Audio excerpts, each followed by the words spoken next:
On July 20th, the center of New Delhi fractured.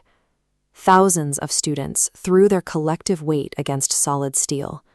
The state responded aggressively. Transit lines and metro stations were abruptly locked down, tear gas deployed, and heavy police units moved in to fortify the barricades.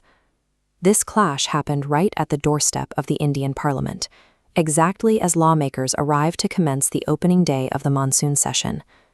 This was a generation physically colliding with the state's highest democratic institution to force the accountability they were denied elsewhere. This chart maps out a history of administrative collapse.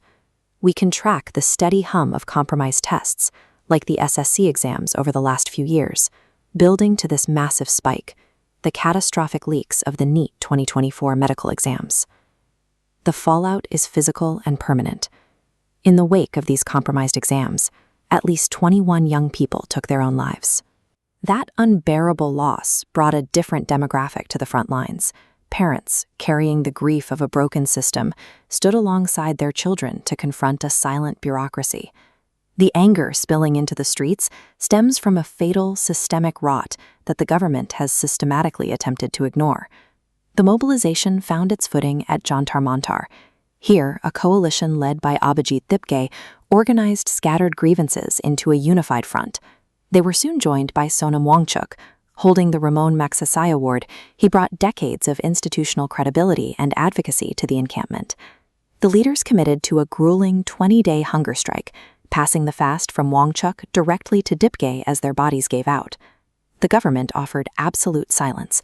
No investigative committees were formed, no dialogue was initiated, and the hunger strikes were met entirely with bureaucratic indifference. When a state ignores quiet suffering and closes off every institutional channel, citizens have no choice but to escalate their demands.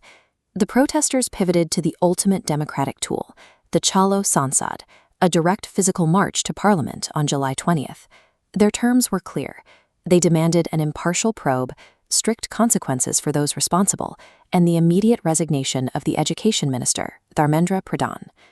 As the crowd advanced, the reality on the ground split in two.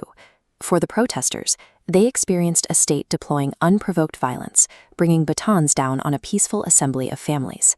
The police maintained a drastically different view.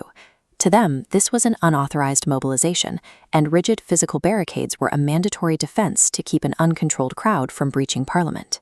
A breakdown in government communication took a legitimate crisis of education and forged it into a rigid, violent confrontation on the streets.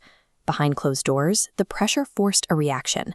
Emergency crisis meetings convened between top cabinet officials as the security apparatus scrambled to regain control. This dynamic is a repeating pattern in the region. Massive youth-led uprisings have frequently forced the hand of a hesitant government.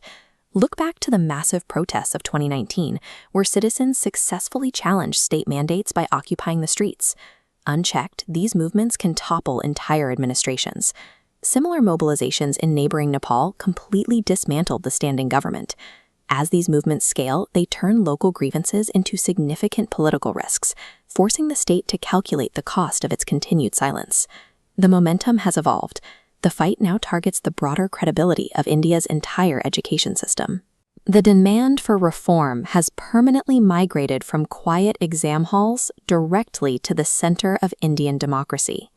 The state can lock the gates and barricade the physical doors to Parliament, but it cannot permanently silence an entire generation fighting for its own survival.